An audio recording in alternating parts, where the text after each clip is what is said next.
Labzek Nurafshon chorrahasida svetofor ishlamayotganligi uchun mana shu yo'l patrul xizmat xodimi necha soatdan beri turibsiz? 5 soatdan beri. Bu videoni ko'pchilik tarqatmaydi, bilaman, lekin bilib turib rekka chiqmaydigan videoni tayyorlayapman. Ertalab 08:00 dan beri chorrahani tartib qilib turibmiz. Nega mana bunaqa kadrlar ko'pchilik tomonidan tarqatilmaydi? Haydovchiga atyorka tiqib oldi, yo mana bu joyda haydovchi bilan urushib ketdi degan videolar ko'p like va repostni oladi. Nega? Xalqimizni o'z vaqtida ishga, o'qishga yetib borishligi uchun xavfsizlikni ta'minlab turibmiz chorrahada.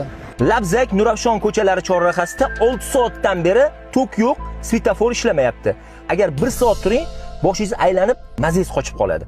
To'g'ri aytishingiz mumkin, bu uni xizmat vazifasi, bu uchun oylik olyapti deb. Lekin mana uzoq bo'lmadi, xizmat faoliyatini olib borayotgan paytda bir yo'l patrul xizmat xodimi vafot etdi. Uni ham otasi, onasi ortida qoldi. Tinchlik osoyishtaligimizni, xavfsizligimizni ta'minlash uchun harakat qilishyaptimi? Biz ham ularga rahmat deb qo'yaylik. Bizni bir fuqarolik, bir insoniy burchimiz bo'ladi.